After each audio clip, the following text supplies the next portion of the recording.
भारत माता की, भारत माता की। बीकानेर वो जगह है जिसका नाम देश में कहीं भी सुने मुंह में पानी आ जाता है। और फिर मुझे तो यहां की धरती पर सावन के महीने में आने का सौभाग्य मिला है। इंद्रदेव का आशीर्वाद हम पर बना हुआ है। और अभी हमारे सीपी जोशी जी बता रहे थे कि सियाड़ो खाटू भलो उनाड़ो अजमेर मारवाड़ नित्रो भलो सावण बीकानेर। यहां के रसगुल्लों की मिठास, यहां की नमकीन और भुजिया का स्वाद पूरी दुनिया में प्रसिद्ध है। मेरे लिए शहर इसलिए भी खास है क्योंकि बीकानेर को छोटी काशी के रूप में भी जाना जाता है। यहां काशी की ही तरह गौरवशाली अतीत भी है और अध्यात्म भी है। ये पावन धरा मां करणी की धरती है। सांख्य दर्शन के प्रणेता भगवान कपिल की तपोभूमि है। ये रुणीचा धाम रामदेवरा के बाबा रामदेव जी, सिद्ध समाज के गुरु जसनाथ जी और वीर तेजा जी के भक्तों की धरती है। ये पर्यावरण संरक्षण के प्रणेता गुरु जंबेश्वर की तपस्थली रही है। ये 13 पंथ धर्म संघ के आचार्य तुलसी की कर्मभूमि रही है। और यहां पुनरासर बालाजी का आशीर्वाद तो प्रत्यक्ष ही मिलता है। इन सभी देवों और संतों को मैं श्रद्धापूर्वक नमन करता हूं। आप सब इतनी बड़ी संख्या में यहां आए और अभी जैसे बताया 4-4, 5-5 घंटे से कड़ी धूप में आप आशीर्वाद देने के लिए मौजूद हुए। मैं जितना आपका आभार व्यक्त करूं उसके लिए मेरे पास शब्द कम पड़ रहे हैं। मैं फिर एक बार हृदय से आपका आभार व्यक्त करता हूं, धन्यवाद करता हूं। साथियों, ये उत्साह बताता है। मैं ऊपर देख रहा हूं, वहां तक लोग ही लोग हैं। ये उत्साह बताता है कि राजस्थान में मौसम का पारा ही नहीं चढ़ा है, बल्कि कांग्रेस सरकार के खिलाफ जनता का पारा भी चढ़ चुका है। और जब जनता का पारा चढ़ता है तो सत्ता की गर्मी उतरते और सत्ता बदलते भी वक्त नहीं लगता।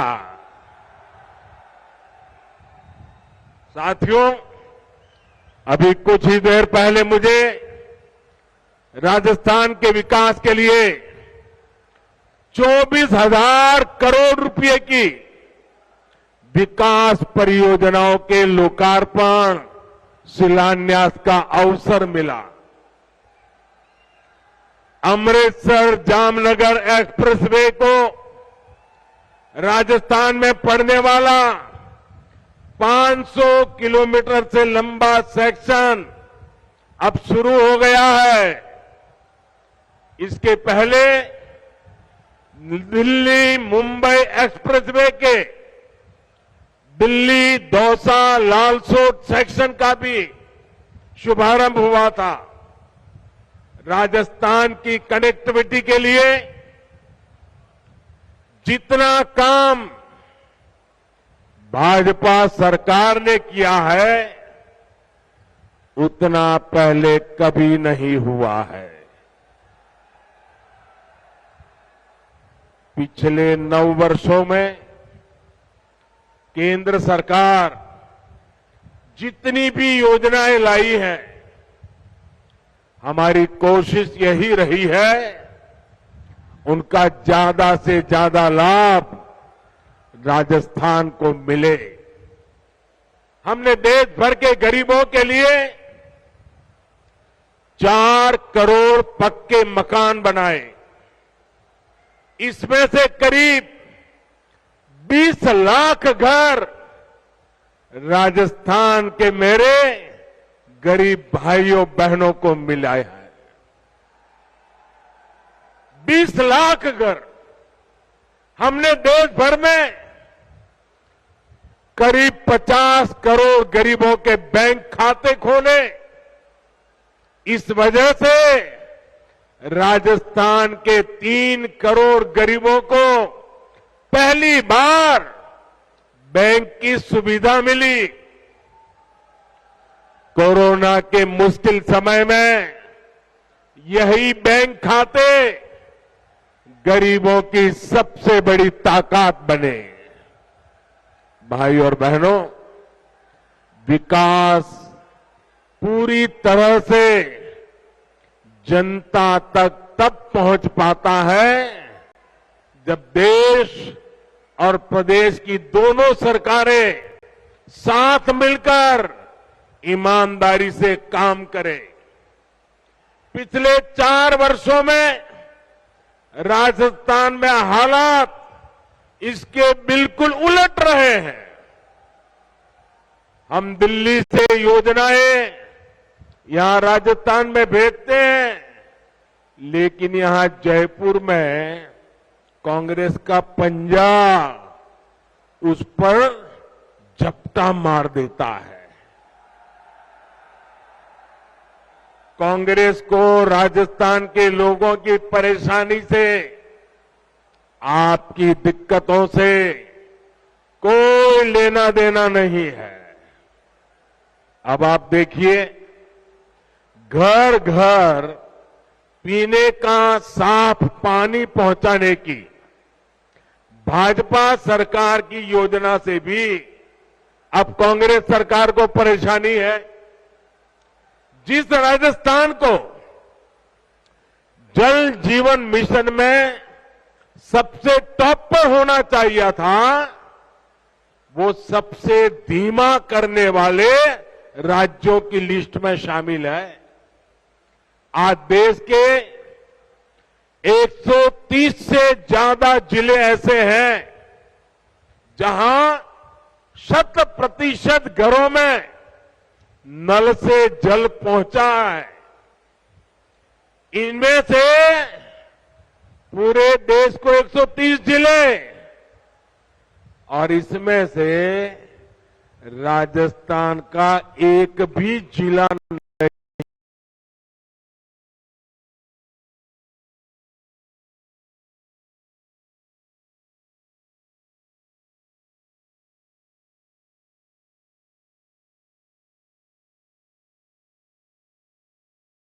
मैंने कोई गलती की है क्या?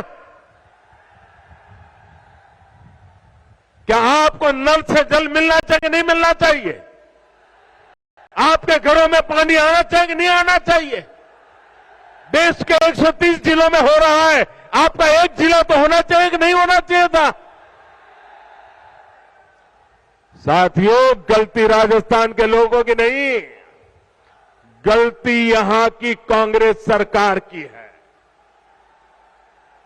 कांग्रेस सरकार ने 4 सालों में राजस्थान का बहुत नुकसान किया है। और ये बात कांग्रेस के नेता भी अच्छी तरह जानते हैं। राजस्थान में कांग्रेस की हार इतनी सुनिश्चित है कि यहां की सरकार अभी से बाय बाय मोड में आ गई है। मुझे पता चला है कि कुछ मंत्री विधायक तो अभी से अपने सरकारी बंगले खाली करके अपने खुद के घरों में शिफ्ट होने लगे हैं। अपनी हार पर इतना भरोसा सिर्फ कांग्रेस के नेता ही कर सकते हैं। साथियों, पुरानी कहावत है कि दिया बुझने से पहले जोर से लपलपाता है। अपनी हार के डर से कांग्रेस भी ऐसा ही कर रही है। इसके लिए वो राजस्थान के लोगों को गुमराह करने पर उतर आई है। लेकिन भाइयों बहनों, आपको याद रखना है, कांग्रेस का एक ही मतलब है। कांग्रेस मतलब, साथियों आपका प्यार सर आंखों पर, आप आगे आने की कोशिश मत कीजिए। आपका प्यार मेरे सर आंखों पर। साथियों, कांग्रेस का मतलब है लूट की दुकान, झूठ का बाजार। लूट की दुकान, झूठ का बाजार, जो ये इन दिनों बड़े बड़े वायदे किए जा रहे हैं, उसमें लूट के इरादे और झूठ के पिटारे के सिवा और कुछ नहीं है। साथियों, कांग्रेस की झूठ और छलावे की राजनीति का शिकार सबसे ज्यादा राजस्थान का किसान हुआ है। आप मुझे बताइए, पिछले चुनाव में कांग्रेस ने किसानों का कर्ज माफ करने का वादा किया था। कांग्रेस ने वादा किया था। इनके नेता ने 10 दिन के भीतर भीतर कर्ज माफी की कसम खाई थी। क्या किसानों का कर्ज माफ हुआ? 10 दिन, 10 महीने और अब 4 साल कर्ज माफ हुआ क्या? किसानों को कुछ मिला क्या? यहां के किसान इतनी बड़ी मात्रा में बाजरा उत्पादन करते हैं। हमने मोटे अनाजों को श्री अन्न के तौर पर प्रमोट किया, दुनिया में पहुंचाने का बीड़ा उठाया है। बाजरा पड़ोस के हरियाणा में 2350 रुपये प्रति क्विंटल बिका, 2350 रुपया प्रति क्विंटल, और ज्यादा दूर नहीं हरियाणा में। और यहां राजस्थान में वही बाजरा किसान 1300 रुपये में बेचने को मजबूर हो गया। हमने राजस्थान के किसानों के लिए नर्मदा का पानी पहुंचाया। इन्होंने इसे रोकने में भी कोई कसम नहीं छोड़ी। किसानों से यही नफरत कांग्रेस की फितरत है, यही इनकी हकीकत है। साथियों, विकास के लिए ये जरूरी होता है कि सरकार ईमानदार भी हो और सरकार स्थिर भी हो। आज दुनिया में हिंदुस्तान का सम्मान बढ़ा है क्योंकि देश में आज एक स्थिर सरकार है। आपने स्थिर सरकार बना करके मुझे काम करने का मौका दिया है। जिन जिन प्रदेशों ने लगातार स्थिर सरकारों को चुना है, डबल इंजन सरकारों को चुना है, वहां प्रदेश भी तेजी से विकास कर रहे हैं। लेकिन राजस्थान में जब से कांग्रेस सरकार आई है, इन्होंने क्या किया? 4 साल से पूरी कांग्रेस पार्टी और सरकार बस आपस में लड़ रही है। हर कोई एक दूसरे की टांग खींच रहा है। अपने अपने गुट को मजबूत बनाने के लिए खुलेआम सौदेबाजी हो रही है। एक खेमे के विधायकों को ट्रांसफर, पोस्टिंग और लूट की खुली छूट मिली हुई है ताकि वो दूसरे गुट में भाग न जाए। ये लड़ाई केवल खेमों तक ही नहीं है, सारे मंत्री भी आपस में लड़ रहे हैं कि इस विभाग में लूट का काम मुझे मिले, वो मुझे लूटने दिया जाए। इस विभाग का काम उस विभाग को क्यों दिया गया? इस मंत्री कमीशन उस मंत्री के पास कैसे चला गया? पूरी राजस्थान सरकार इसी खींचतान में लगी पड़ी है। और इस पर पूरी खींचतान के बीच राजस्थान के मुख्यमंत्री अपने बेटे का भविष्य बचाने में जुटे हुए हैं। उन्हें राजस्थान के बेटे बेटियों की कोई चिंता नहीं है। इस वजह से भी कई मंत्री विधायक उनसे खार खाए हुए हैं। आप मुझे बताइए साथियों, क्या ऐसे लोग राजस्थान का भला कर सकते हैं? राजस्थान के युवकों का भला कर सकते हैं? राजस्थान के गांवों का भला कर सकते हैं? राजस्थान के किसानों का भला कर सकते हैं? इन लोगों से राजस्थान के विकास की कोई उम्मीद नहीं की जा सकती है भाइयों। इन लोगों को मैं आज 2 टूक कह देना चाहता हूं। अब ये भ्रष्टाचार की नुरा कुश्ती बहुत हुई। अब लोकतंत्र के अखाड़े में जनता जनार्दन फैसला करेगी। अब राजस्थान को स्थिर सरकार चाहिए। अब राजस्थान को डबल इंजन की सरकार चाहिए। अब राजस्थान को परिवारवाद नहीं, अब राजस्थान को विकासवाद चाहिए।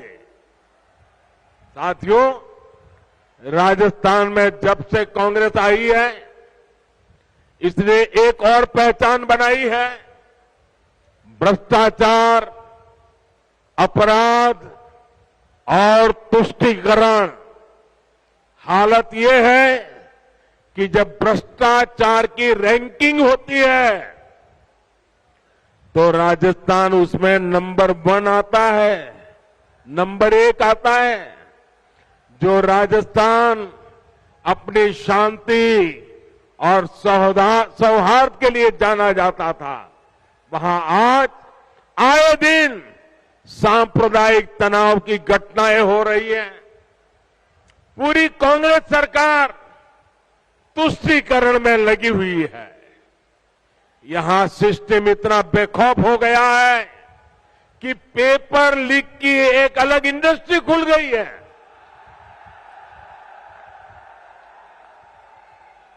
अब तक 17 बड़ी परीक्षाओं के पेपर लीक हो चुके हैं। यानी यहां युवाओं के भविष्य से खुलेआम खिलवाड़ हो रहा है। साथियों, हर जगह स्कूल कॉलेजों को राजनीति से बाहर रखा जाता है ताकि बच्चों का भविष्य खराब न हो। लेकिन राजस्थान में कांग्रेस की लूट ने शिक्षण संस्थानों को भी नहीं बख्शा। यहां के शिक्षक मुख्यमंत्री के सामने आकर कह रहे हैं कि तबादले के लिए खुली घूस चल रही है, लेकिन कहीं कोई सुनवाई नहीं हो रही। भाइयों और बहनों, महिलाओं के खिलाफ अपराध के मामले में, बलात्कार के मामले में राजस्थान सबसे आगे है। हालात ये है कि यहां रक्षक ही भक्षक बन रहे हैं और दुर्भाग्य ये कि बलात्कार और हत्या के आरोपियों को बचाने में पूरी सरकार जुटी हुई नजर आती है। अपने वोट बैंक की राजनीति के लिए हमारी बेटियों पर गलत नजर डालने वालों को कांग्रेस संरक्षण दे रही है। राजस्थान के लोग कांग्रेस के इन पांकुपों को अब ज्यादा बर्दाश्त नहीं करेंगे। ये महिलाओं के सम्मान की, उनकी आन बान की धरती है। ये राजस्थान की धरती है।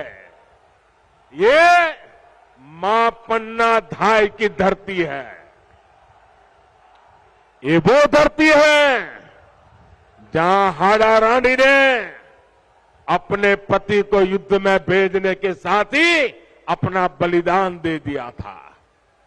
आत्मसम्मान और धर्म की रक्षा राजस्थान की रगों में है। इस पर कीचड़ उछालने की हिम्मत करने वाली कांग्रेस को राजस्थान कभी माफ नहीं करेगा। साथियों, कांग्रेस एक ऐसी पार्टी है जो अगर सत्ता में रहती है तो खा खा कर देश को खोखला करती है, और जब ये सत्ता से बाहर जाते हैं तो देश को गाली दे देकर बदनाम करने लगते हैं।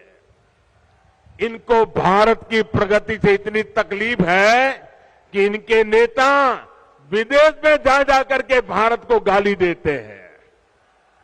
आपको याद होगा, जब जब देश की सेना ने शौर्य दिखाया है, तब तब इन्होंने सेना को भी नीचा दिखाने के लिए क्या कुछ नहीं बोला। सेना कहती है हमने पाकिस्तान में आतंकियों के अड्डे तबाह किए, सर्जिकल स्ट्राइक की, तो कांग्रेस कहती है कि सबूत दिखाओ। हमारी वायुसेना पाकिस्तान में एयर स्ट्राइक करती है तो ये कहते हैं कि कुछ हुआ ही नहीं। कांग्रेस को सेना और सैनिकों से हमेशा दिक्कत रही है। इसलिए वीरों की धरती राजस्थान, जहां से इतने युवा सेना में जाते हैं, उनसे कांग्रेस चिढ़ी रहती है। हमारी सेना के जवान कितने वर्षों से 1 रैंक 1 पेंशन की मांग कर रहे थे। वर्षों तक कांग्रेस की सरकारों ने उसकी उपेक्षा की। यही नहीं, सेना के काम में भी ये लोग झूठ और धोखेबाजी से बाज नहीं आए। 1 रैंक 1 पेंशन के लिए हजारों करोड़ रुपए की जरूरत थी, लेकिन कांग्रेस सरकार कागज पर केवल 500 करोड़ रुपए दिखाकर ओआरओपी को धोखा दे रही थी। हमारी सरकार ने 1 रैंक 1 पेंशन लागू किया। पूर्व सैनिकों को इसके तहत करीब 65,000 करोड़ रुपए मिले हैं। राजस्थान के भी हमारे करीब 1.25 लाख पूर्व सैनिकों को इसका लाभ मिला है।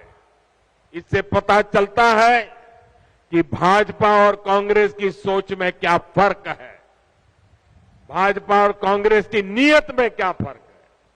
कांग्रेस अपनी सियासत के लिए देश के नुकसान और अपमान से कभी भी नहीं चूकती। भाजपा के लोग देश के लिए पद प्रतिष्ठा सब कुछ बलिदान करने से भी नहीं चूकते। साथियों, हमारा बीकानेर देश का सीमावर्ती जिला है।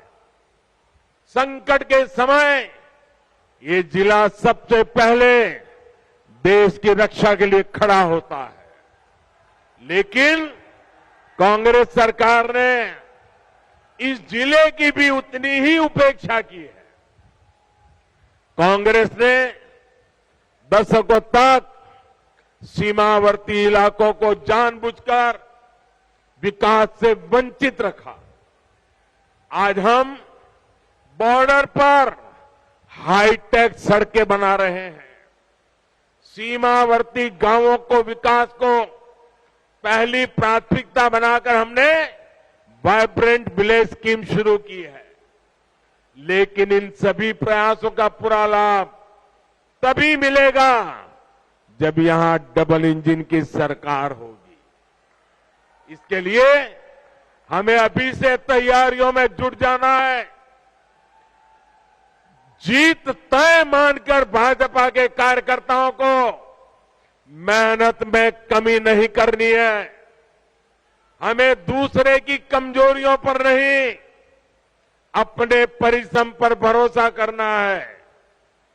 साथियों, मैं पिछले दिनों राजस्थान में जहां जहां गया, जो जनसैलाब मैंने देखा है, राजस्थान के लोगों का जो मक्कम निर्धार देखा है, इसलिए मैं आज दावे से कहता हूं कि बहुत ही जल्द राजस्थान की सरकार का जाना तय है। साथियों, आप इतनी बड़ी संख्या में आए, मुझे भरोसा है कि आप राजस्थान में डबल इंजन सरकार बनाने के लिए भी कोई कसर नहीं छोड़ेंगे। इसी विश्वास के साथ आप सभी का बहुत बहुत धन्यवाद। मेरे साथ पूरी ताकत से बोलिए, दोनों हाथ ऊपर करके बोलिए, भारत माता की, भारत माता की, भारत माता की। और जैसे अभी हमारे बीकानेर के सांसद मेघवाल जी नौ रंग की बात करते थे, इस नवरंग को चमकाने के लिए इस शुभ अवसर पर मैं आप सबसे आग्रह करता हूं, अपना मोबाइल फोन निकालिए, उसका फ्लैश चालू कीजिए और इस नवरंग का प्रकाश लोगों को पहुंचाइए। हर किसी के मोबाइल फोन का फ्लैश चालू कीजिए। शाबाश। दूर दूर तक हर एक के मोबाइल का फ्लैश चालू करिए। बोलिए भारत माता की, भारत माता की, भारत माता की। बहुत बहुत धन्यवाद।